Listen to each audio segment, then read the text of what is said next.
Adjusted tyre ব্যালেন্সটা শিখতে হবে। অ্যাডজাস্টেড টায়ার ব্যালেন্সটা আগে আমাদের শিখতে হবে। তো এখানে আমরা অ্যাডজাস্টেড টায়ার ব্যালেন্সের ইয়েটা দেখি।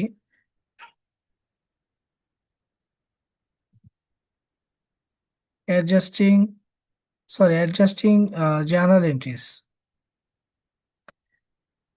আচ্ছা, অ্যাডজাস্টিং জার্নাল এন্ট্রিজ এটা আমাদের একটু বুঝতে হবে এটা কি জিনিস। তো আপনাদের মনে আছে কিনা জানি না, আমি শুরুর দিকে আপনাদেরকে একটা কথা বলেছিলাম যে ম্যাচিং প্রিন্সিপাল নামে একটা বিষয় আছে। Matching principle, matching principle. Mohan ঠিক ভাই, আছে। আমার একটা কোশ্চেন ছিল। হ্যাঁ ভাইয়া বলেন। আপনি লাস্ট ওই অ্যাকাউন্টিং এর ক্লাসটায় ট্রায়াল ব্যালেন্স পর্যন্ত মনে হয় পড়াইছিলেন, হ্যাঁ? হুম। এরপরে কিন্তু ওই যে ফাইন্যান্সিয়াল স্টেটমেন্টের ইনকাম আর ব্যালেন্স শিট, এই দুইটা একটু আমাকে একটু বুঝে দিতে হবে। ওইটা পরে ই করবেন, আমরা আগে টেবুলারটা ইয়ে করি। হ্যাঁ, এই টেবুল, আচ্ছা, ওটা কি? সরি সরি টেবুলার না, ওয়ার্কশিট করার সময় ওইটা হ্যাঁ, হয়ে যাবে, অটোমেটিক হয়ে যাবে ওইটা। হয়ে যা। আচ্ছা আচ্ছা আচ্ছা আচ্ছা আচ্ছা আচ্ছা। ঠিক আছে। ঠিক আছে, ঠিক আছে, তো আমি ওকে ওইটা ওকে ওকে পড়াইলে ভাইয়া। আবার ডাবল কাউন্টিং হয়ে যাবে, বুঝছেন। ও আচ্ছা, ঠিক আছে, হ্যাঁ হ্যাঁ, এই জন্যই আর কি। ঠিক আছে, আমরা আবার হ্যাঁ সায়েন্স ব্যাকগ্রাউন্ডের স্টুডেন্ট তো, এই জন্য চিন্তা করলাম যে ভাইয়ের একটু বলি। হ্যাঁ হ্যাঁ। ঠিক আছে ভাইয়া, থ্যাংক ইউ, ওকে। ওকে। আচ্ছা, যেটা বলছিলাম আমরা ম্যাচিং প্রিন্সিপাল নামে একটা বিষয় আমরা জানি। ম্যাচিং প্রিন্সিপাল মানে কি, মানে হচ্ছে আপনার যেই সময় আপনার ট্রানজেকশনটা হবে, আপনাকে ওই ট্রানজেকশনের যে খরচ বা রেভিনিউ আপনাকে, যদি আপনি ক্যাশ টাকা নাও পান, ম্যাচিং প্রিন্সিপাল এবং এক্রুয়াল প্রিন্সিপাল, এই দুইটা বিষয় ছিল। এক্রুয়াল প্রিন্সিপাল আর একটা হচ্ছে ম্যাচিং প্রিন্সিপাল। ম্যাচিং বা এক্রুয়াল বেসিস অ্যাকাউন্টিং যেটা বলে, যে যেই সময়ে বা যেই পিরিয়ডে আপনার ট্রানজেকশনটা হবে, ওই পিরিয়ডে যদি আপনি টাকা পরিশোধ নাও করেন বা টাকা নাও পান, আপনাকে ওই সময়ের জন্যই কিন্তু ওই লেনদেনটা লিপিবদ্ধ করতে হবে। যেমন ধরেন আপনার জানুয়ারি মাসে আপনার আপনার ভাড়া, আপনার ভাড়া পরিশোধ করার কথা 2 লাখ টাকা। তো এই জানুয়ারি মাসে আপনি টাকা দিলেন না, এই ফেব্রুয়ারিতে এসে আপনি 4 লাখ টাকা পরিশোধ করলেন। এখানে আগের 2 লাখ টাকা কিন্তু ওইটা বকেয়া সহ। ঠিক আছে। তো আপনি কিন্তু বলতে পারবেন না যে আমি, আমার ফেব্রুয়ারিতে আমার ভাড়া বাবদ খরচ গেছে 4 লাখ টাকা। ঠিক আছে, আপনাকে বলতে হবে ফেব্রুয়ারি বাবদ আমার খরচ গেছে ভাড়া বাবদ 2 লাখ টাকা। আর বাকি যে 2 লাখ টাকা এডিশনাল খরচ গেছে এটা কিন্তু হচ্ছে জানুয়ারি মাসের। তার মানে হচ্ছে আপনাকে অ্যাক্রুয়াল বেসিস অফ অ্যাকাউন্টিং এবং ম্যাচিং প্রিন্সিপাল অনুযায়ী, যদিও টাকা পরিশোধ নাও করা হয়, তারপরেও ওই যে যেই 2 লাখ টাকা ভাড়া, ভাড়া আপনার খরচ হিসাবে যাওয়ার কথা, টাকা পরিশোধ না করলেও এইটাকে আপনাকে খরচ হিসাবে জানুয়ারিতে লিপিবদ্ধ করতে হবে। ফেব্রুয়ারিতে গিয়ে আপনি টাকা পরিশোধ করলেন, হ্যাঁ, এই ফেব্রুয়ারিতে কিন্তু ওইটার ব্যয় ধরা যাবে না, কারণ ম্যাচিং প্রিন্সিপাল অনুযায়ী যেই পিরিয়ডের জন্য যেই খরচটা মানে বরাদ্দ, ওকে ওই পিরিয়ডের খরচ হিসাবে এটাকে কনসিডার করতে হবে। সেটা ক্লিয়ার? হুম। সবার ক্লিয়ার নাকি? ভাইয়া, ভাইয়া একটু রিপিট করেন আর একবার। ভাই। মানে হচ্ছে ম্যাচিং প্রিন্সিপাল অনুযায়ী আমি বলেছি যে আপনি ধরেন ঘর ভাড়া পরিশোধ করেন নাই জানুয়ারি মাসে। ঠিক আছে। তো জানুয়ারি মাসে আপনার ঘর ভাড়া দেওয়ার কথা 2 লাখ টাকা, আপনি টাকা দেন নাই। টাকা না দিলেও এটাকে আপনার জানুয়ারির একটা এক্সপেন্স হিসাবে এটা কাউন্ট করতে হবে। ফেব্রুয়ারিতে কি আপনি 4 লাখ টাকা দিলেন, কিন্তু ফেব্রুয়ারিতে আপনি 4 লাখ টাকা খরচ হিসাবে দেখাতে পারবেন না, কারণ পূর্বের মাসের 2 লাখ টাকা ভাড়া কিন্তু, যেটা আপনি এই ফেব্রুয়ারিতে এসে পরিশোধ করেছেন, এটা আসলে ফেব্রুয়ারির খরচ না। এই খরচটা 2 লাখ টাকা ওর খরচ হচ্ছে গত মাসের, জানুয়ারির খরচ। জানুয়ারির খরচ। ঠিক আছে। সো এরকম অ্যাকাউন্টিং এ কিছু লেনদেন থাকে যেগুলো কি মানে হিসাবকালেই মানে ওইটা হিসাবকালে ওইটা সম্পন্ন হয় না। কিছু জিনিস হচ্ছে আপনার বকেয়া থাকে। ঠিক আছে। যেমন ধরেন আপনি ভাড়া বকেয়া, বেতন বকেয়া, ঠিক আছে? তারপরে আপনার এই আপনি বাকিতে মাল বেচছেন, টাকা পান না এখনো। তারপরে আপনি ধরেন অ্যাডভান্স স্যালারি নিয়ে নিছেন অফিস থেকে। তো এই যে বকেয়া এবং অগ্রিম, মানে যদি খরচ হয় কিন্তু টাকা পরিশোধ করেননি, এটাকে বলা হয় বকেয়া, যেটার কয়েকটা নাম আছে। এক্রুয়াল, এক্রুট, এক্রুট নাম আছে। এক্রুট, আরো কিছু নাম আছে। এক্রুট, তারপর হচ্ছে অন ক্রেডিট, এক্রুট অন ক্রেডিট, অথবা আরো আছে আপনার আউটস্ট্যান্ডিং, ঠিক আছে, ডিউ। ওকে, এগুলো হচ্ছে বকেয়া, এক্রুট, অন ক্রেডিট, অন অ্যাকাউন্ট, ঠিক আছে, on account.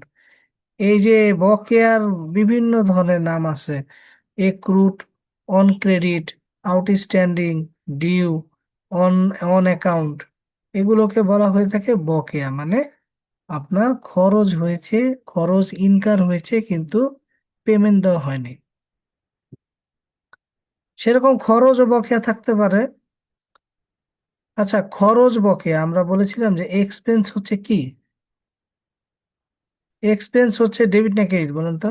Debit. Debit. R expense যদি বকেয়া থাকে, এক্সপেন্স এটা কি অ্যাসেট না লাইবিলিটি? লাইবিলিটি। লায়াবিলিটি। আচ্ছা, কেন লাইবিলিটি এটা? কারণ হচ্ছে পরে খরচের পরে খরচ আমাকে পরে আমাকে টাকা পরিশোধ করতে হবে, তাই না? পরে পরে আমাকে টাকা পরিশোধ করতে হবে, that is why it is liability. ঠিক আছে, ভবিষ্যতে আমার ক্যাশ টাকা থেকে ক্যাশ টাকা দিতে হবে। এই ধরনের এই ধরনের লেনদেনগুলোকে বলা হয়ে থাকে লাইবিলিটি। ঠিক আছে, সুতরাং যেটা যেটা ডেবিট, আমরা বলেছিলাম যা ডেবিট তার বকেয়া হবে তার উল্টো। ঠিক আছে, তার বকেয়া হবে কি? তার উল্টো, মানে ডেবিট যেটা তার বকেয়া হবে ক্রেডিট। আবার ডেবিট যেটা তার অগ্রিম, তার অগ্রিম হবে ডেবিট। ডেবিট যেটা তার অগ্রিম হবে ডেবিট। কেন ডেবিটের অগ্রিম অগ্রিম অগ্রিম ডেবিট হবে? ধরেন আপনি ধরেন আপনি ফ্ল্যাট ফ্ল্যাট কেনা বাবদ কাউকে কাউকে কি দিয়েছেন? অ্যাডভান্স দিয়েছেন। ঠিক আছে, আপনি ফ্ল্যাট কেনা, ধরেন এটা আপনার একটা, ধরেন আপনি মাল কেনা, আপনি পণ্য কিনবেন, পণ্য কেনার বিপক্ষে আপনি সাপ্লায়ারকে অ্যাডভান্স টাকা দিয়েছেন 10,000 টাকা। তো এটা হচ্ছে আপনার অগ্রিম। ঠিক আছে, প্রিপেইড এক্সপেন্স, সম্পদ। Prepaid expense, right, prepaid expense মানে হচ্ছে, আমরা আসতেছি এখানে, আগে একটু থিওরিটিক্যাল জিনিস ডিসকাশন করি। অ্যাডভান্স হচ্ছে খরচ যদি অ্যাডভান্স বা প্রিপেইড হয়, মানে আগেই দিয়ে দেন, এটা অ্যাসেট। কারণ আপনি যদি ক্লেম করেন তাহলে এটা আবার রিটার্ন দিবে। ঠিক আছে, তো জি। তো যা ডেবিট তার অগ্রিম ডেবিট কিন্তু বকেয়া ক্রেডিট, যা ক্রেডিট তার অগ্রিম ক্রেডিট কিন্তু বকেয়া ডেবিট। মনে থাকবে? হ্যাঁ, মনে রাখতে পারবেন? একটু জটিল হয়ে গেল বলাটা। কেন জটিল হলো? ভাইয়া বলেন, একটু লিখে নি। আবার আপনার বলেন। আপনার এক্সপেন্স, এক্সপেন্স যদি বকেয়া থাকে, ঘর ভাড়া দেন নাই, বকেয়া আছে, তো এটা কি আপনার আয় না, এটা কি আপনার সম্পদ না দায়? দায়। তো দায়, দায় কি লাইবিলিটি, ডেবিট না ক্রেডিট? ক্রেডিট। লায়াবিলিটি। একমাত্র অ্যাসেটই তো ডেবিট, তাই না? হুম। আর লাইবিলিটির ওনার সিকিউরিটি তো ক্রেডিট, তাই না? একমাত্র অ্যাসেট ডেবিট, অ্যাসেট আর হচ্ছে কি এক্সপেন্স, এই দুইটা হচ্ছে ডেবিট। আর হুম। বাকি লাইবিলিটি, রেভিনিউ সব ক্রেডিট, খালি অ্যাসেট আর এক্সপেন্স হচ্ছে ডেবিট, বাকি সব ক্রেডিট।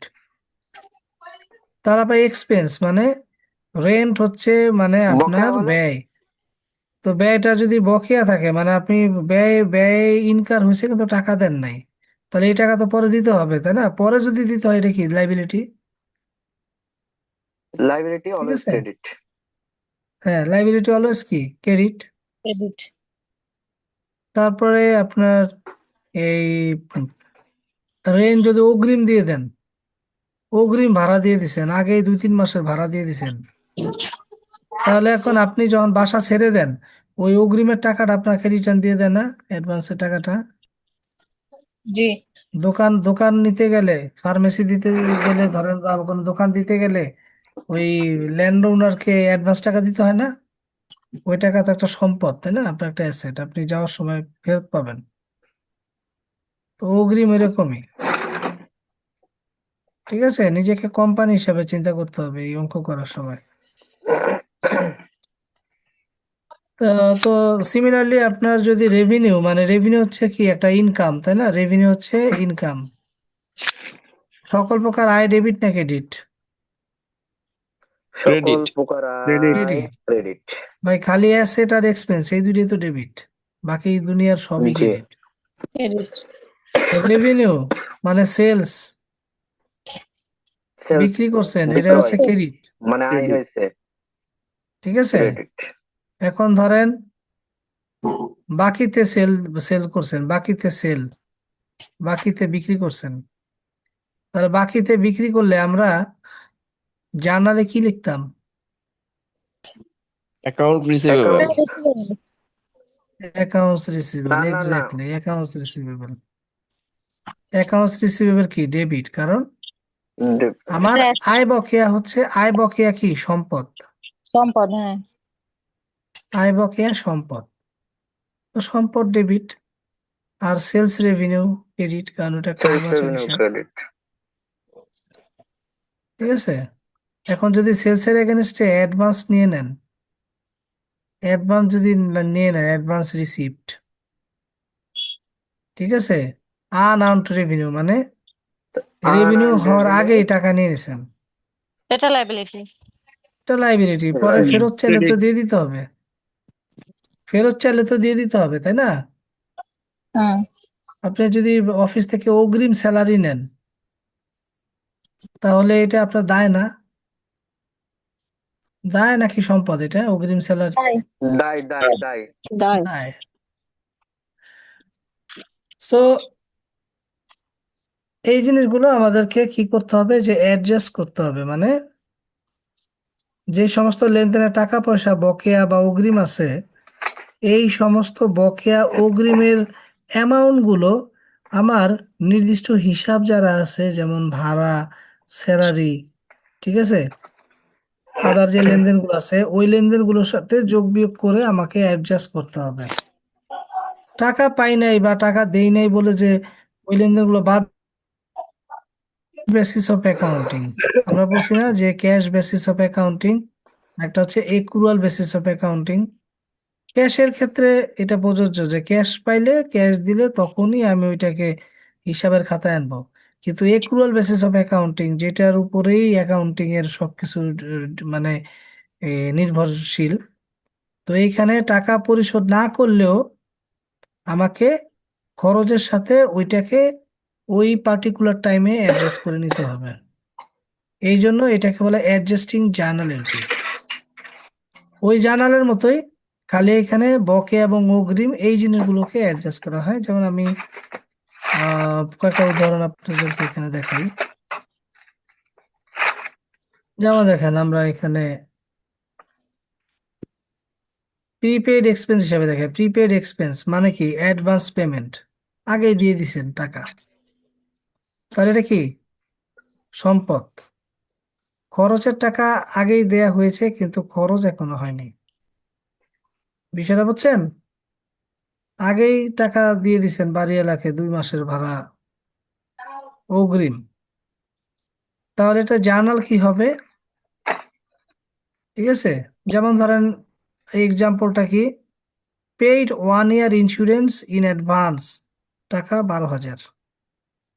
তাহলে অ্যাডভান্স ইন্স্যুরেন্স এটা হচ্ছে আমার সম্পদ, অ্যাডভান্স ইন্স্যুরেন্স ডেবিট, আর ক্যাশ টাকা চলে গেল, ঠিক আছে, ক্যাশ ক্রেডিট।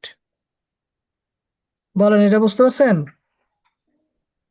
জানালেন ঠিক, কিন্তু শুধু এটাকে শুধু বকে এবং অগ্রিম গুলো অ্যাডজাস্ট করা, জাস্ট এটাকে বলা হয় adjusting journal entry.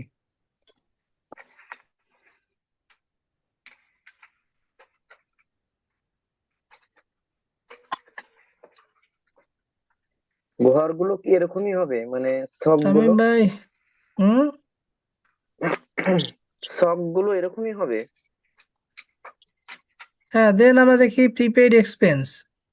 Prepaid expense কি সম্পদ নাকি দায়? সরি, সম্পদ। সম্পদ।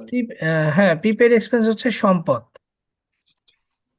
এখন এই প্রিপেইড এক্সপেন্স আপনি মানে হচ্ছে জানুয়ারি মাসেই আপনি ফেব্রুয়ারির ভাড়াও দিয়ে দিছেন, ঠিক আছে? এই ফেব্রুয়ারি মাসের এইটুকু হচ্ছে আপনার জন্য সম্পদ, ঠিক আছে, আগেই দিয়ে দিছেন। তো যখন ফেব্রুয়ারি আসবে তখন কি এইটা সম্পদ হবে, সম্পদ থাকবে? ফেব্রুয়ারি মাসে অ্যাডজাস্ট না। হয়ে যাবে না এটা? জি। ফেব্রুয়ারি মাস যখন চলে আসবে তখন কি ওই সম্পদটা আর কি থাকবে? না। হুম, জি না, ওটা তখন এক্সপেন্স হয়ে যাবে। জি না, জি না। তখন এক্সপেন্সে এক্সপেন্স কনভার্ট না। হয়ে যাবে। যখন ওই টেনুর চলে আসবে তখন কিন্তু ওইটা ওই সময় অ্যাডজাস্ট হয়ে যাবে। যেমন এটা আপনার ইন্স্যুরেন্সটা আগে ছিল কি, অ্যাসেট। ধরেন, হ্যাঁ, 12 মাসের দেওয়া ছিল, তাই না? এখন যখন পরের মাস চলে আসবে তখন 1 মাসের তো ব্যয়টাকে অ্যাডজাস্ট করতে হবে। এটাকে বলা প্রিপেড এক্সপেন্স এক্সপায়ার। ধরেন এটা জানুয়ারি মাসেই 12 মাসের আপনি দিয়ে দিছেন, তো ফেব্রুয়ারি মাসে যখন আসবে, 12 মাসে 12,000 টাকা হয়, আগেই দিয়ে দিছেন। তো ফেব্রুয়ারি মাস যখন আসবে তখন কিন্তু 1 মাসেরটা এক্সপায়ার হয়ে যাবে এটা। তখন আপনাকে রিভার্স করে দিতে হবে। ওই যে প্রিপেড যেটা ছিল, যেটা সম্পদ আকার ছিল, যেটা এক্সপায়ার হয়ে গেছে, ওইটা ক্রেডিট সাইডে চলে যাবে। আর এক্সপেন্স হিসাবে ইন্স্যুরেন্স এক্সপেন্স, ওইটা এখানে লিপিবদ্ধ করতে হবে। ধরেন আপনি জানুয়ারি মাসে ফেব্রুয়ারি এবং জানুয়ারি মিলে আপনি 40,000 টাকা ভাড়া পরিশোধ করছেন, ঠিক আছে? এখন এইখানে আপনি আপনি ধরেন ফেব্রুয়ারি মাসের ভাড়া জানুয়ারি মাসে পরিশোধ করছেন, ঠিক আছে, 40,000। এখন আমরা এটা জানার কি লিখবো? Prepaid prepaid rent debit. Prepaid rent debit 40,000 আর ক্যাশ ক্রেডিট Cash credit। 40,000, নাকি? ঠিক আছে জার্নালটা? জি। ঠিক প্রিপেড আছে, রেন্ট ডেবিট তো 20,000। না আমি ধরে নিলাম ফেব্রুয়ারি মাসে 40,000 টাকা দিলাম আর কি, মানে জানুয়ারি মাসে ফেব্রুয়ারি মাসের 40, 40,000 কি ঠিক আছে। ফেব্রুয়ারি মাসেরই?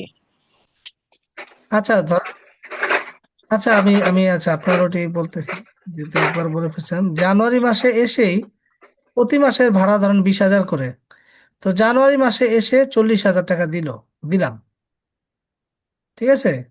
তাহলে প্রিপেড রেন্ট কত? বিশ 20,000। হাজার টাকা, ঠিক আছে, 20,000। 20,000 প্রিপেড রেন্ট। হ্যাঁ, এখন ফেব্রুয়ারি মাসে যখন আসবো আমরা, তখন এইটা কি আর সম্পদ আকারে থাকবে ফেব্রুয়ারিতে? ফেব্রুয়ারি মাসে এটা রিয়েলাইজ হয়ে যাবে না? তখন জি। প্রিপেড রেন্ট এক্সপেন্স যেটা ক্রেডিট হয়ে যাবে। যেটা অগ্রিম ছিল রেন্ট এক্সপেন্স তখন, হ্যাঁ, তখন রেন্ট এক্সপেন্স রেন্টটা হয়ে যাবে ওটা expense. Rent rent expense expense হবে। রেন্টটা ডেবিট আর ক্যাশ এক্সপেন্স, হ্যাঁ, rent expense rent debit. Expense debit আর আর cash credit. Prepaid expense. Prepaid rent credit. Prepaid rent credit হলো কেন বুঝছেন? অগ্রিম লিখছি দেওয়া আমি, ছিল তাই ক্যাশ তো ও আর এই আগে ফেব্রুয়ারি মাসে যায় সরি নাই। প্রিপেড, না না, অগ্রিম দেওয়া ছিল এই জন্য কয়বার দিবেন অগ্রিম টাকা? দেওয়া ছিল এই জন্য দুইবার দিবেন? না না না, ঠিক আছে, টাকা প্রিপেড রেন্ট ক্রেডিট হবে। টাকা 2-3 বার দিয়ে দিন না, পরে কিন্তু ক্যাশ মিলাতে পারবেন না, ঠিক আছে? সো এই জিনিসগুলো অ্যাডজাস্ট আমরা করব, আমরা অঙ্ক করতে করতে আমাদের আর কি হাত পাকা হয়ে যাবে। বাট আমরা নিয়মগুলো একটু ডিসকাশন করে দিলেই আপনারা নিজেরাই পারবেন এগুলো। Advertising x and other prepaid cost, এটাও একটা অ্যাসেট এক্সপেন্স। যেমন paid 6 month advertisement month used টাকা 500। অ্যাডভার্টাইজমেন্ট এক্সপেন্স 500 টাকা, একবার এক্সপেন্স 6 মাসের দেওয়া হয়েছিল, এখন 1 মাসের এক্সপায়ার করছে, ঠিক আছে? তো আপনাকে কিন্তু মনে রাখতে হবে যে যখন এক্সপায়ার করবে, এক্সপায়ার করা মানেই হচ্ছে ওইটা এক্সপেন্সে রিয়েলাইজ হয়ে যাবে, কনভার্ট হয়ে যাবে। আর ধরে নিতে হবে যে আগে এটা প্রিপেড আকারে শো করতেছিল, ওইটাকে রিভার্স করতে হবে, মানে ওইটাকে আমাকে ক্রেডিট করতে হবে। তাহলে অ্যাডভার্টাইজ এক্সপেন্স যেটু এক্সপায়ার করছে ওইটা ডেবিট, সিমিলার টু এই যে আগেরটা। আর প্রিপেড প্রিপেড একটা অ্যাডভার্টাইজমেন্ট ক্রেডিট। ক্রেডিট, ঠিক আছে? যেটা একটু ভেজাইলা সবসময় থাকে এটা হচ্ছে যে সাপ্লাইজ। সাপ্লাইজ নিয়ে একটু ভেজাইলা জিনিস থাকে। সাপ্লাইজ হচ্ছে কি, এই যে মণিহারি সামগ্রী, যেটা কাগজ, কলম, পেন্সিল, মানে হ্যাঁ, স্টেশনারি আইটেম, এটা তো একটা এক্সপেন্স জাতীয় হিসাব। তো এই স্টেশনারি আইটেম তো একসাথে অনেকগুলো কিনে রাখে। স্টেশনারি আইটেম যদি ইউজ হয় তখন এটা হচ্ছে কি এক্সপেন্স। এমনি স্টেশনারি আইটেম হচ্ছে অ্যাসেট, হ্যাঁ, একসাথে যে অনেকগুলো কিনে রাখে এটা হচ্ছে অ্যাসেট। ধরেন আপনি একসাথে একসাথে অনেকগুলো স্টেশনারি আইটেম আপনি কিনলেন, ধরেন 10,000 টাকার স্টেশনারি আইটেম কিনলেন, এটা আপনার একটা অ্যাসেট, স্টেশনারি লিখে এটা অ্যাসেট ঘরে দিয়ে দিবেন। তো এই স্টেশনারি আইটেম গুলো তো আমরা ইউজ করতেছি, তাই না? তো এখান থেকে যতটুকু ইউজ করবেন, ধরেন আপনি 2,000 টাকার স্টেশনারি ইউজ করছেন, তাহলে stationery expense debit, stationery expense debit 2,000, আর স্টেশনারি ক্রেডিট, স্টেশনারি ক্রেডিট। পরে বুঝে নেব। কেন Asset স্টেশনারি credit. ক্রেডিট করলাম? কারণ অ্যাসেটটাকে আমি, অ্যাসেট কমে গেছে, অ্যাসেট কমে গেলে কি হয়, ডেবিট হয় না ক্রেডিট হয়? ক্রেডিট হবে। বলেন, অ্যাসেট ডেবিট, অ্যাসেট যদি বাড়ে তাহলে ডেবিটই হবে। হ্যাঁ কমে গেলে বাড়াটাকে, হ্যাঁ, বাড়াটাকে পজিটিভলি ধরতে হবে, অ্যাসেট আর বাড়লে ডেবিট, কমাটাকে কমলে negative ক্রেডিট। ধরতে হবে, অ্যাসেট কমে গেলে ক্রেডিট, হ্যাঁ। ঠিক আছে? শামীম ভাই, আপনি কি বুঝতে পারতেছেন? জি ভাই, হ্যাঁ, জি ভাই, জি। সাইফুল ভাই বুঝতে পারতেছেন? সাইফুল ভাই 2টা অ্যাকাউন্টে ঢুকছেন মনে হয়, নাকি আপনার দুইজনের নাম সাইফুল, বলেন তো? জি বুঝতে পারতেছি। জি আমি দুই দুই নামে ঢুকছি বস।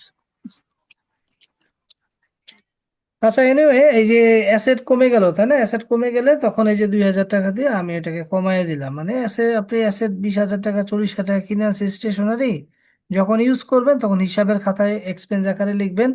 আর ইউজ হয়ে গেলে তো ভ্যানিশ হয়ে গেল, তখন তো আর অ্যাসেটে ওই স্টেশনারি আইটেম যেখানে রাখেন, যেই কমন রুমে রাখেন, ওইখানে তো কমতে থাকবে, তাই না?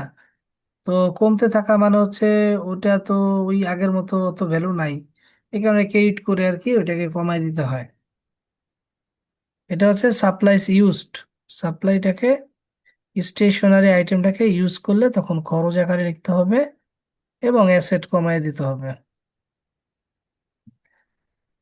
আনআর্নড রেভিনিউ, এটা দায়, এটা কিন্তু লাইবিলিটি, হ্যাঁ।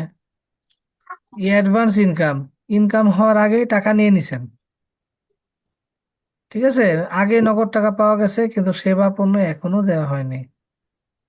যেমন ধরেন রিসিভড অ্যাডভান্স সাবস্ক্রিপশন ফি 2,400 টাকা, তাহলে ক্যাশ টাকা পাইছেন এবং আনআর্নড রেভিনিউ ক্রেডিট করে দিচ্ছি আমরা, এটা লাইবিলিটি হিসাবে এটা আসবে। শোনেন, অ্যাডজাস্টিং এন্ট্রি যখন করবেন তখন এটা আহ, একটা রেভিনিউ অথবা এক্সপেন্স, আর আরেকটা কিন্তু অ্যাসেট লাইবিলিটি, এইটাই হবে, ঠিক আছে? একটা রেভিনিউ বা এক্সপেন্স, আর একটা ডেবিট বা ক্রেডিট, যে কোনো একটা রেভিনিউ বা এক্সপেন্স হবে, আর আরেকটা যে জার্নাল আছে ওইটা অ্যাসেট বা লাইবিলিটি হবে। বুঝতে পারছেন? ঠিক আছে, এটা কি বুঝছেন সবাই, আনআর্নড রেভিনিউটা? জি ভাই। জি ভাই। অর্থাৎ সহজ কথা ক্যাশ আসলো ডেবিট হবে, আর হচ্ছে আনআর্নড যেহেতু আমার লাইবিলিটি, ওটা ক্রেডিট হবে। ক্রেডিট। হুম। এখন আনআর্নড লাইক রেভিনিউ যদি আর্ন হয়ে যায়, আনআর্নড রেভিনিউ যদি আর্ন হয়ে যায়, টাকা আগে নিছেন, এখন ওকে আপনি সেবা দিয়ে দিছেন, আনআর্নড হচ্ছে আমার ডেবিট হবে, আর হচ্ছে হবে রেভিনিউ ক্রেডিট হবে। এক্স্যাক্টলি, তখন উল্টা রেভিনিউ মানে যাবে। তখন আপনার আই কনভার্ট হয়ে যাবে এটা, ঠিক আছে? ওইখানে টাকা পাইছেন ঠিকই, কিন্তু সেবা তো দেন নাই এখনো, বা সার্ভিস দেন নাই। সার্ভিসটা তখন দেওয়ার লাইবিলিটি পরেই রয়ে আপনার গেছে, আয়টা হবে, জাস্ট উল্টা যাবে। ঠিক আছে? তো জাস্ট খালি ওইটাকে রিভার্স করে ওইটাকে অ্যাডজাস্ট করে দিতে হবে। এটা কি হচ্ছে অ্যাডজাস্টিং জার্নাল এন্ট্রি। অ্যাকাউন্ট এই রিসিভেবল শীটটা আর কি আমাদের দিয়েছেন ভাই? হ্যাঁ হ্যাঁ, এটা দেয়া সুমন আছে, ভাই, এই শীট দেয়া আছে, এটা দেয়া কি ওই আছে। ম্যাথের মধ্যে দেয়া আছে, না লিঙ্কে নতুন করে দিয়েছেন? না না না না, এই যে এখানে আছে, ম্যাথ শিট 2, ম্যাথ শীট ঠিক 2 তে আছে? আছে, আচ্ছা ঠিক আছে। ভাইয়া কিছু কিছু ওই যে জার্নালে আছে যে 1 তারিখে আমি আনআর্নড হয়েছে, পরে আবার দেখা যায় 10 তারিখে টাকাটা আমি পেয়ে গেছি, হ্যাঁ তখন তো আমাকে এরকম দুইটা এন্ট্রি দিতে হবে। দুইটা entry, একটা রেভিনিউ, ওই যেটা লাইবিলিটি আছিল ওইটাকে রিমুভ করতে হবে, আর ওইটা রিয়েলাইজ হয়ে গেলে তখন আইদার এক্সপেন্স বা রেভিনিউ যে কোনো একটা হবে। হ্যাঁ, নেচার অফ ট্রানজেকশনের উপর ডিপেন্ড করবে। Accounts receivable, revenue account, accrued revenue. আয় অর্জিত হয়েছে কিন্তু নগদ টাকা এখনো পাইনি, মানে আমার আয়টা বকেয়া আছে। আয় বকেয়া কি? সম্পদ। যেমন বিল ক্লায়েন্ট ফর সার্ভিস রেন্ডার্ড 1500 টাকা, তাহলে account receivable debit, revenue account credit. আমি এখনো ক্যাশ পাই নাই, এই কারণে আমি ডেবিট ক্যাশ লিখতে পারি নাই, ঠিক আছে? ক্যাশ টাকা যদি পাইতাম বিক্রি করে, তাহলে আমি ক্যাশ লিখতাম, কিন্তু যেহেতু বাকিতে ঘটছে এই জন্য অ্যাকাউন্ট রিসিভেবল। এটা আগে জার্নালের মতোই আছে। অ্যাকাউন্টস পেয়েবল সিমিলারলি, ওই যে অ্যাকাউন্টস পেয়েবলটা আসবে। এক্রুড স্যালারি মানে হচ্ছে বকেয়া স্যালারি, তো এটা একটা লাইবিলিটি, ঠিক আছে?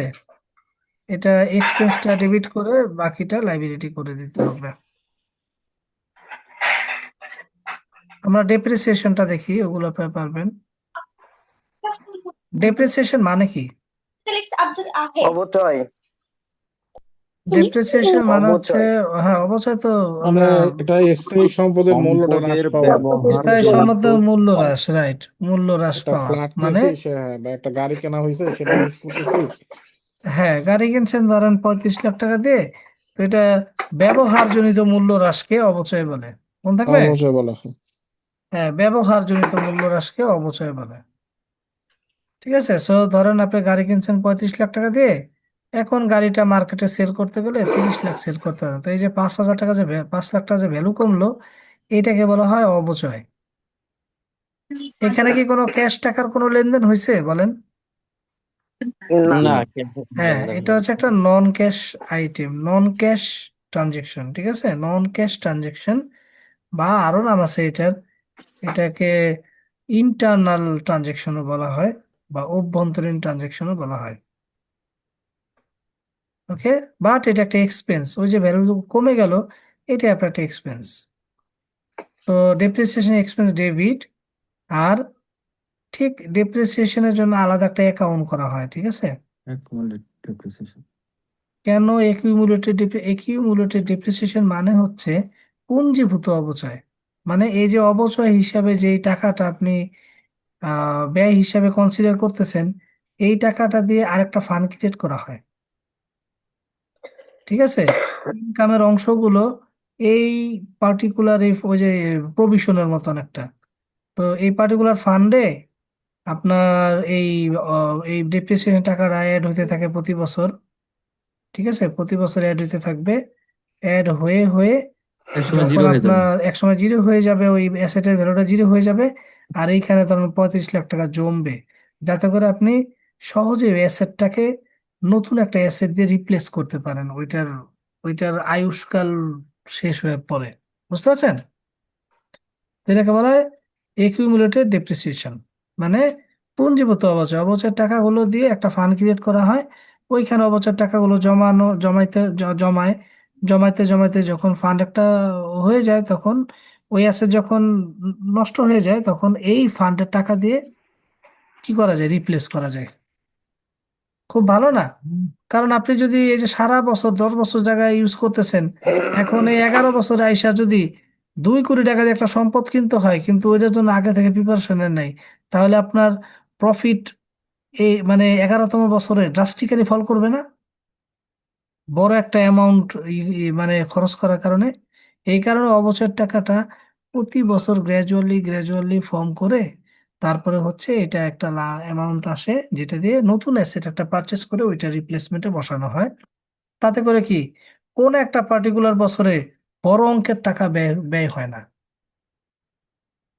সো এই টাকাটা পুরোপুরি একিউমুলেটেড ডেপ্রিসিয়েশন মানে একটা অবচয় সঞ্চিতিতে ট্রান্সফার করা থাকে। এটা মনে রাখবেন, depreciation expense debit, accumulated depreciation credit.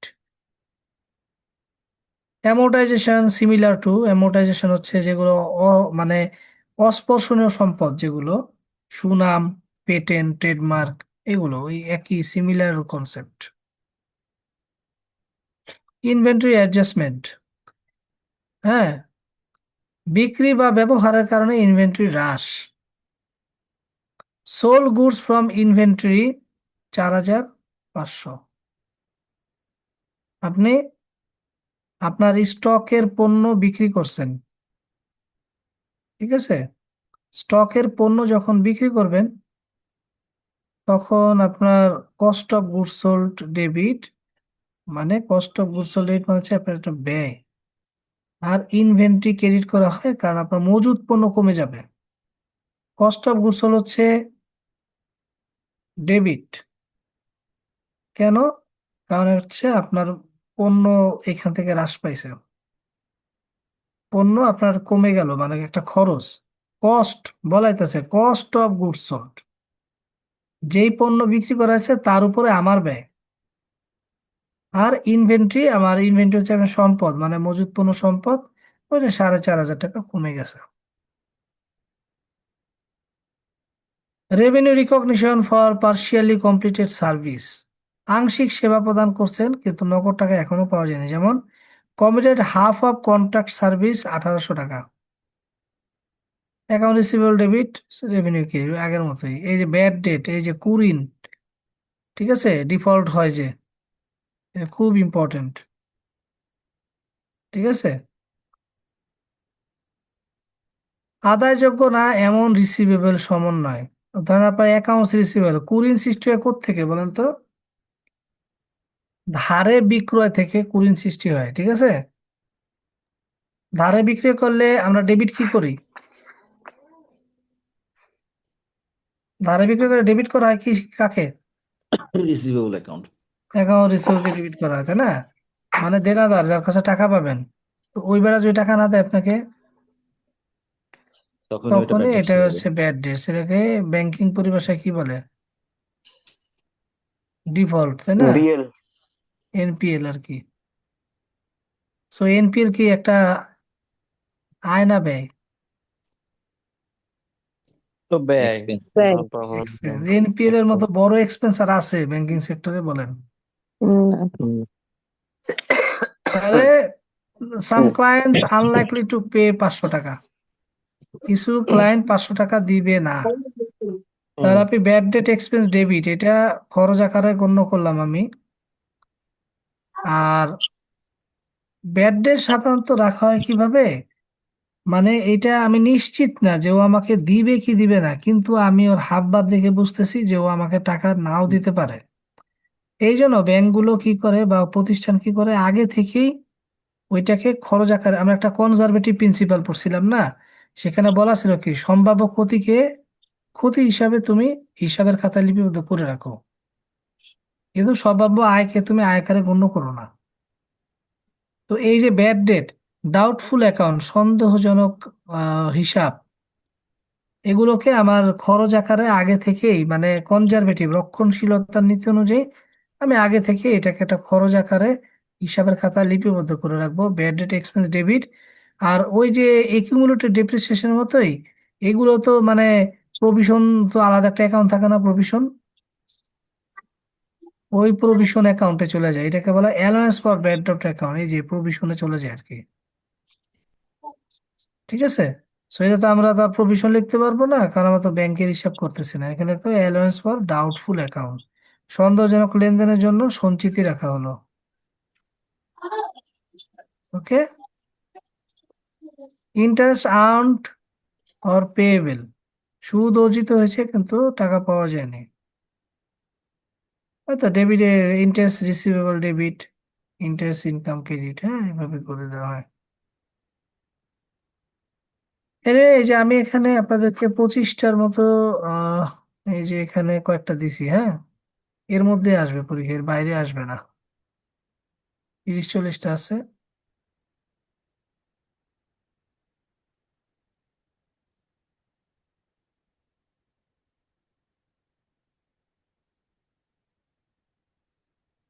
আপনারা এগুলো প্র্যাকটিস করবেন, হ্যাঁ দেখেন এই যে prepaid rent expired, rent expense debit আর prepaid rent credit. Prepaid rent আগে ছিল সম্পদ, এক্সপায়ার করে গেলে ওইটা ওইটা হয়ে গেল, ওইটা আর সম্পদ নাই, কারণ এক্সপায়ার করে গেলে ওটা রিয়েলাইজ হয়ে গেল, যে কোনো আনরিয়ালাইজড ওইটা অ্যাসেট অথবা লাইবিলিটির পাশে যাবে। সাপ্লাইস ইউজড 300 টাকা, তো সাপ্লাই এক্সপেন্স ডেবিট, সাপ্লাই হিসাব ক্রেডিট। দেখেন বুঝছেন কিনা, মানে কোনো প্রবলেম আছে বুঝতে? হুম। না ভাইয়া, বুঝতে প্রবলেম নাই। Accrued salary expense, salary expense debit, salary payable account credit বা এক্রুড স্যালারি ক্রেডিট, যেটি বলেন পেয়েবেল এক্রুড এগুলো সব এক। এক্রুড সার্ভিস রেভিনিউ ভাই ওই মানে, যে টু হ্যাঁ অ্যাক্রু স্যালারি এক্সপেন্স, এই লাইনগুলো কি লেখা লাগবে? হ্যাঁ এটা রাখলে তো আপনার মার্ক অর্ধেক কাটা যাবে, এ তো আচ্ছা কারণ আচ্ছা। ব্র্যাকেটে ব্র্যাকেটে লিখবেন এগুলো। এক্রুড সার্ভিস রেভিনিউ, আয় বকেয়া, আয় বকেয়া সম্পদ না দায়? বলেন আয় বকেয়া সম্পদ নাকি সম্পদ। দায়? সম্পদ। সম্পদ হ্যাঁ সম্পদ। আয় বকেয়া সম্পদ, আর এই যে account receivable debit, service revenue credit. এখন আর পারবেন, আপনি আশা করি পারবেন, এই দেখেন স্যালারি আউটস্ট্যান্ডিং। ঠিক আছে, বলেন কি হবে স্যালারি আউটস্ট্যান্ডিং, বলেন এই জানার বলেন, ইয়ে ভাই বলেন তো, জাহিদ ভাই বলেন তো এটা কি হবে, স্যালারি আউটস্ট্যান্ডিং 5,000 টাকা, জানালটা বলেন জাহিদ ভাই।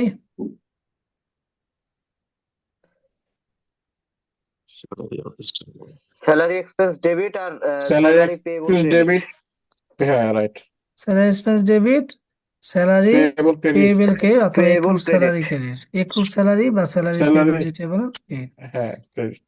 আচ্ছা রেন পেয়েবল বলেন তো ফয়সাল ভাই। রেন্ট পেয়েবল, হুম, ওটা হচ্ছে রেন্ট হচ্ছে গিয়া ক্রেডিট হবে, আর রেন্ট রেন পেইড এক্সপেন্স হবে। ডেবিট। ডেবিট হবে, rent expense debit debit. Debit হবে আর কি, হ্যাঁ এটা তো ডেবিটই, রেন্ট তো ডেবিট। না ক্রেডিটটা না কি? শেষে নেই, ক্রেডিটটা রেন কি ডেবিট, রেন কি একটা এক্সপেন্স না? ডেবিট, হ্যাঁ রেন্ট তো রেন্ট এক্সপেন্সই, তা রেন ডেবিট, ডেবিট। ক্যাশ টাকা দিছেন? না, রেন্ট পেয়েবল না, অ্যাকাউন্ট একটা হ্যাঁ পেয়েবল। একটা হলো অ্যাকাউন্ট যদি পেয়েবল ক্যাশে দিতেন, হ্যাঁ account payable account credit, payable credit, হ্যাঁ। ঠিক আছে। আচ্ছা সুমন ভাই, একটা বিষয়, বা এই rent expense account payable, payable আপনি লিখবো রেন্ট না? রেন্ট না, পেয়েবল, ও রেন্ট যে পেয়েবল, অ্যাকাউন্ট কারণটা পেয়েবল তো সেটার পেয়েবল দেব? না, যেই কার্যক্রম সেটার পেয়েবল। অ্যাকাউন্ট পেয়েবল হয় পণ্য কেনা বেচার ক্ষেত্রে, রিসিভেবল পেয়েবল শুধুমাত্র আচ্ছা পণ্য কেনা বেচার ক্ষেত্রে হবে, আচ্ছা আচ্ছা, আর এগুলো তো খরচ, এগুলো ঠিক। তো পণ্য কেনা বেচা না। হ্যাঁ হ্যাঁ রেন্ট পেয়েবল কেট লিখতে হবে, কারণ তাহলে আবার খুঁজে বের করতে পারবে না যে কোনটা স্যালারি, কোনটা রেন্ট, কোনটা ওয়েজ। আচ্ছা, প্রিপেড এক্সপেন্স এক্সপায়ার 3,000 টাকা, এক্সপায়ার 3,000, কি হবে বলেন?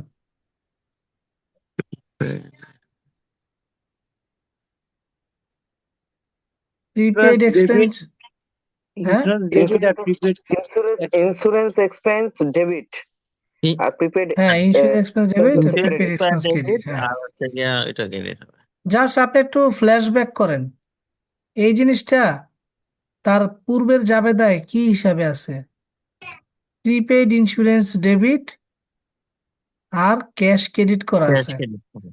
যখন এক্সপায়ার করে গেল তখন এই প্রিপেইড যেটা সম্পদ ছিল এটা রিয়েলাইজ হয়ে এটা তখন কাটাকাটি, প্রিপেড ইন্স্যুরেন্স হ্যাঁ, হয়ে গেছে এই ইয়া হিসাবটাকে ক্লোজ করে দিতে হবে, প্রিপেইড এক্সপেন্স ক্রেডিট, ঠিক আছে। ক্রেডিট। হ্যাঁ, আর এটা এক্সপেন্স হিসাবে রিয়েলাইজ হয়ে গেল insurance expense debit. Debit. Expired হলে উল্টে যাবে। এক্সপায়ার হলে উল্টে যাবে, কিন্তু ক্যাশ কিন্তু লিখেন না, আবার ক্যাশ তো একবারই দিবেন, তাই না? ক্যাশ তো ধরেন যখন যখন পরিশোধ করছিলেন ক্যাশ, তখন তো ক্যাশ হবে, পরে কিন্তু আবার ক্যাশ লিখতেছে না, তাহলে দুইবার পেমেন্ট দেওয়া হবে। কথাটা বুঝছেন? জি জি বুঝেছি।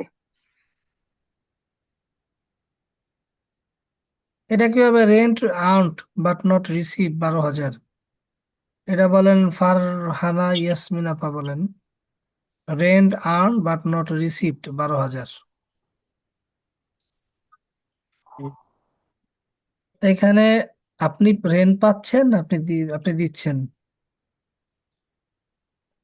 অ্যাকাউন্ট বলেন তো। Receivable rent earn but not received, earn হচ্ছে বকেয়া আয়, অ্যাকাউন্ট রিসিভেবল অ্যাকাউন্ট বকেয়া আয়, রিসিভেবল, রাইট।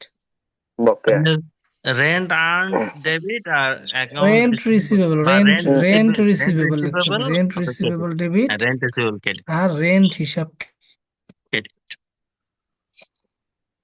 রেন্ট। হ্যাঁ, আপনি এটা অ্যাকাউন্ট রিসিভে লিখতে পারেন, আপনি এটা অ্যাকাউন্ট রিসিভে লিখতে পারেন একটা ক্ষেত্রে, এ যদি বাড়িওয়ালা হয় হুম, তখন আপনি অ্যাকাউন্ট রিসিভেবল লিখবেন, ঠিক আছে। বাট আপনি একটা সাবলেট দিয়ে রাখছেন, ঠিক আছে, তখন কিন্তু রেন্ট রিসিভেবলই লিখতে হবে। আপনি দেখতে হবে যে এই ভাড়ার ব্যবসা কিনা আপনার।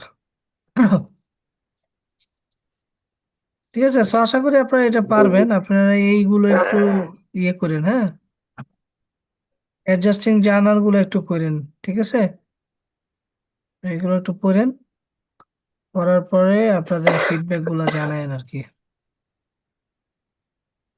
জি ভাই। আর ভাই আচ্ছা, পরীক্ষাটা আমাকে কবে একজনে হবে? বলেন তো, এই bad date estimation, bad date, হ্যাঁ, পরীক্ষা এপ্রিলে।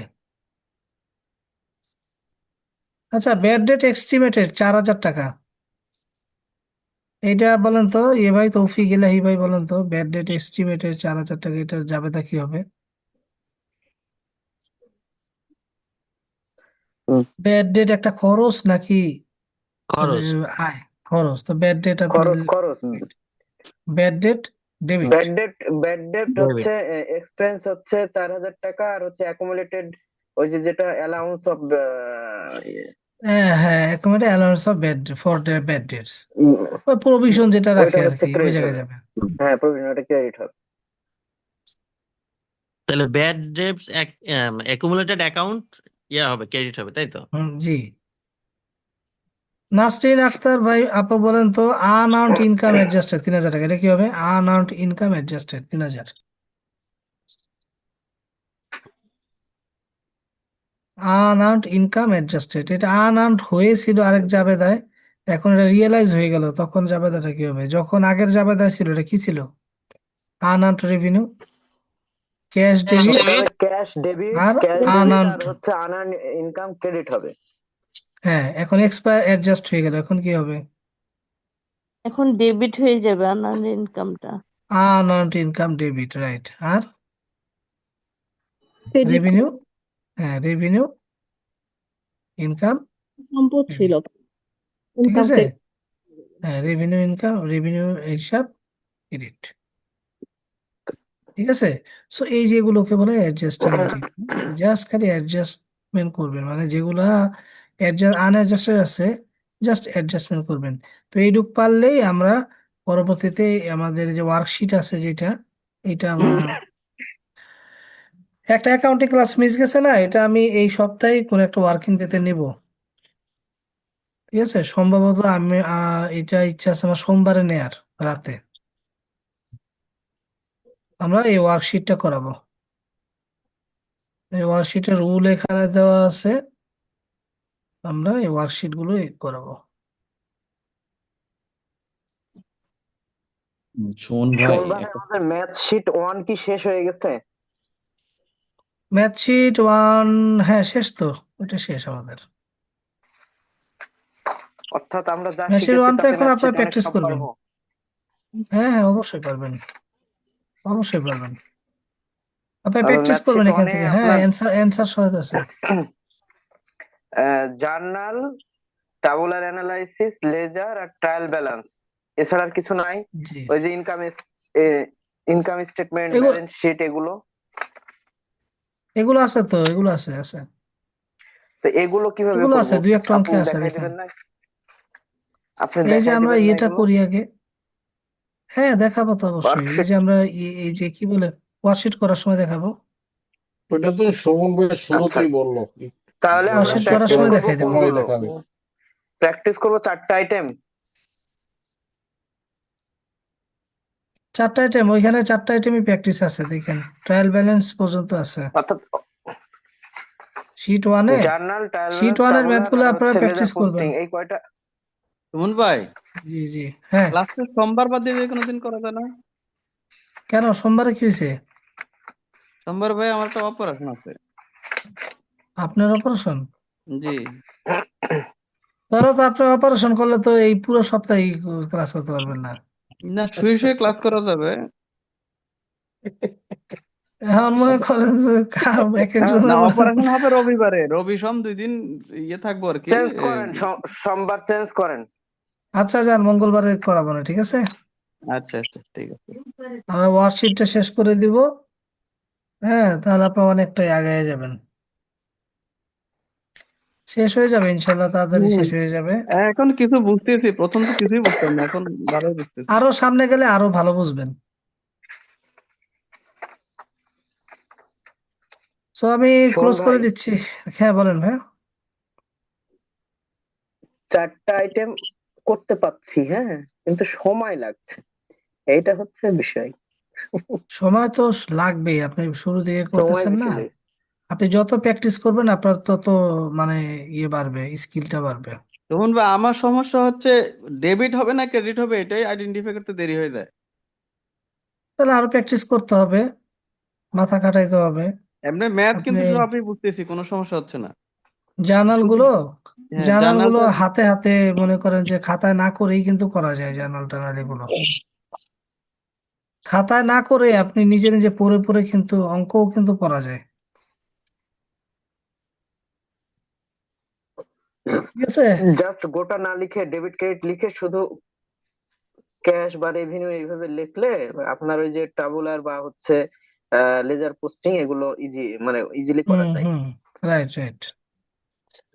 গোটাটা না আপনার লিখে জাস্ট ডেবিট ক্রেডিট লিখে ডেবিট কার্ড, হ্যাঁ আইটেম গুলো শুধুমাত্র লিখলে। শুধুমাত্র আইটেম গুলো আপনি লিখে নিলে তখন মানে পুরোটা না লিখে আপনি জাস্ট একটা রাফ খাতার মতো করে ইয়ে জাস্ট করবেন। আইটেমটা, ইকুইপমেন্ট, ক্যাশ বা ক্যাপিটাল, তারপরে হুম, হচ্ছে রিসিভেবল, প্রত্যেক প্রশ্নে এটা করা যায়, লেখা যায়, পেন্সিল দিয়ে একটু লিখে হ্যাঁ নিলেই হয়ে গেল। ঠিক আছে, সব ক্লোজ করে দিচ্ছি। ভালো থাকবেন, আসসালামু আলাইকুম। ওয়ালাইকুম আসসালাম।